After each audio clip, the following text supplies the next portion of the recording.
चलिए good morning बच्चों, आज हम लेके आए हैं बायोलॉजी का most effective video class 9 fundamental unit of life.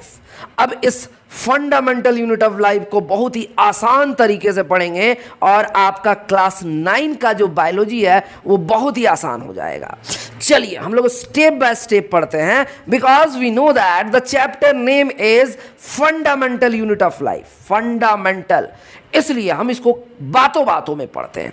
सबसे पहले हम लोग समझते हैं कि फंडामेंटल यूनिट ऑफ हाउस का मतलब क्या है, तब इस चैप्टर पे आएंगे। फंडामेंटल यूनिट ऑफ हाउस, ये घर देख रहे हैं, इसका फंडामेंटल यूनिट क्या है। अब चलो इसके अंदर में चलते हैं, देखते हैं ये किससे बना हुआ है। तो हमने क्या किया, देखा तो पाया कि बहुत सारा ब्रिक को जब मिलाया गया तो आपका क्या बन गया, वाल बन गया। 4 वाल को जब आपने मिलाया तो क्या बन गया, रूम बन गया। और बहुत सारा रूम को जब मिलाया तो आपका कंप्लीट हाउस रेडी हो गया। तो ये बन गया हाउस। तो आप बताइए ये हाउस किससे बना है, ब्रिक से बना है। तो ब्रिक क्या हो गया, फंडामेंटल यूनिट ऑफ लाइफ हो गया। अब कुछ स्टूडेंट बोलेगा नहीं सर नहीं सर नहीं सर नहीं सर, ऐसा नहीं हो सकता है, सीमेंट भी तो है। अरे भाई सीमेंट है तो सीमेंट का आप क्या घर बना सकते हो, नीचे ढह जाएगा। तो आप पॉइंट को समझिए। तो आपका फंडामेंटल यूनिट ऑफ हाउस क्या हो गया, आपका ब्रिक हो गया। अब इसी पॉइंट को ध्यान में रखते हुए इस चैप्टर का शुरुआत करते हैं, राइट। तो चलिए ये चैप्टर शुरू करते हैं।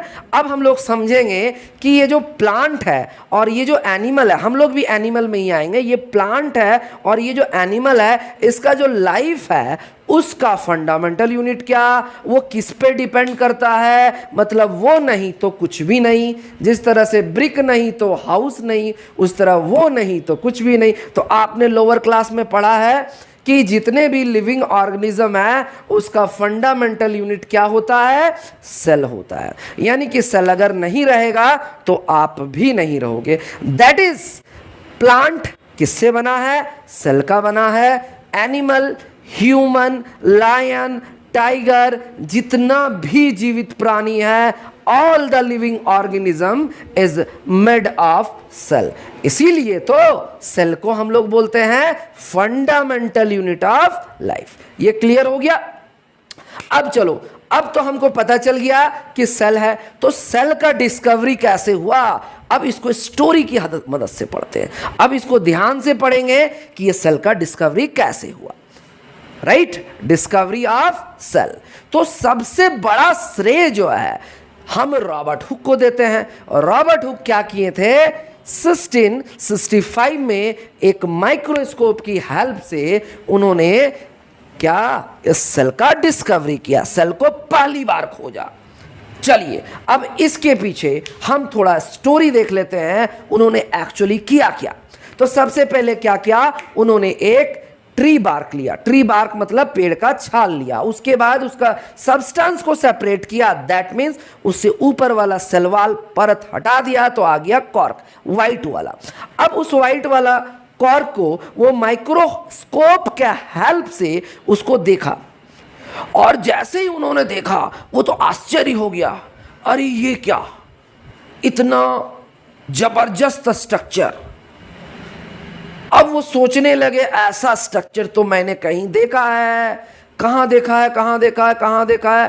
तुरंत याद आया, अरे उस दिन मैं गया था, हनीकॉम्ब के जैसा है ना, मधुमक्खी में मधु शहद लेने गया था, तो उसका छत्ता भी इस तरह। यानी कि उसको समझ में आ गया कि ये जो स्ट्रक्चर है जस्ट लाइक हनीकॉम्ब। और उन्होंने बारीकी से देखा तो यहां पे स्मॉल स्मॉल कंपार्टमेंट थे। कंपार्टमेंट मतलब छोटा छोटा जगह। और इसी जगह को रॉबर्ट हुक ने बाद में क्या नाम दे दिया, इसी का नाम दे दिया सेल। यानी कि जो स्मॉल स्मॉल कंपार्टमेंट है उसी का नाम क्या दिया गया, सेल दिया गया। अब इसके बाद वो जब डिस्कवरी कर लिए तो वो जो है और रिसर्च किए और रिसर्च किए, इसके बारे में खूब जानकारी इकट्ठा किया। अब जानकारी इकट्ठा किया तो उस जमाने में अब शेयर करना है इंफॉर्मेशन, तो इंफॉर्मेशन को शेयर करने, अब उस जमाने में तो टीवी नहीं होते थे, इंटरनेट नहीं होते थे, कुछ तो करता। तो उस टाइम क्या किया गया, तो उन्होंने एक बुक लिखा, उस बुक का नाम है माइक्रोग्राफिया। अब जितना भी वो चीज जानते थे वो सारा चीज उस बुक में लिख दिया। ठीक है, इस तरह से सेल का डिस्कवरी हुआ। अब आपको पता होगा कि जैसे ही सेल का डिस्कवरी हुआ पूरा साइंटिस्ट में तहलका मच गया, अरे नया चीज डिस्कवर हो गया, नया चीज डिस्कवर हो गया, क्या किया जाए। तो सारा साइंटिस्ट इसी में कूद पड़े कि कुछ नया और निकाला जाए। ठीक है, तो यहाँ पे हम इंपॉर्टेंट बात कहेंगे कि कोई भी चीज का आदमी अगर डिस्कवरी करता है तो अकेले नहीं करता है। ठीक है, अकेले नहीं करता है, कुछ साइंटिस्ट लोग उसको हेल्प करते हैं। तो यहाँ चलिए अब इसके बाद नेक्स्ट टॉपिक पे आते हैं, सेल थ्योरी। अब ये सेल थ्योरी क्या है, देखिए सेल थ्योरी का जो स्टेटमेंट लिखा गया उसके लिए एक साइंटिस्ट जिम्मेदार नहीं है, बहुत सारे साइंटिस्ट जिम्मेदार है, बट हम 3 इंपॉर्टेंट साइंटिस्ट का नाम लेंगे। यहाँ पे 3 इंपॉर्टेंट साइंटिस्ट जिन्होंने इस सेल थ्योरी को दिया। पहला नाम है एमजे स्लेडन, टीस्टॉन, और थर्ड साइंटिस्ट है रुडोल्फ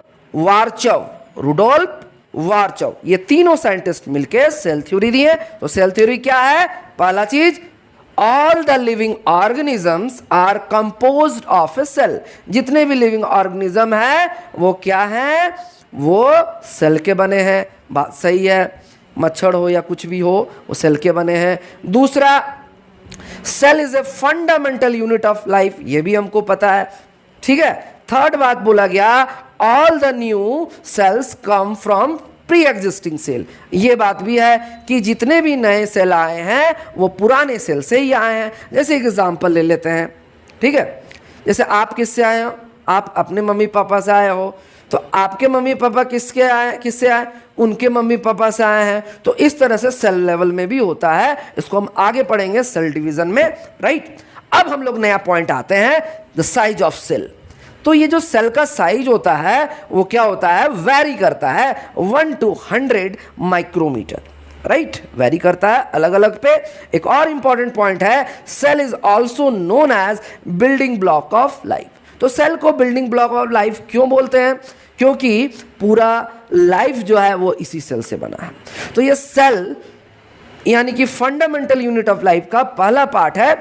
चलिए दूसरा पार्ट में हम लोग इंपॉर्टेंट पढ़ेंगे टाइप ऑफ सेल। तो उसमें हम लोग पढ़ेंगे अलग अलग टाइप के सेल्स क्या होते हैं, स्ट्रक्चर्स क्या होते हैं। मैं जल्द ही दूसरा वीडियो लेकर आऊँगा।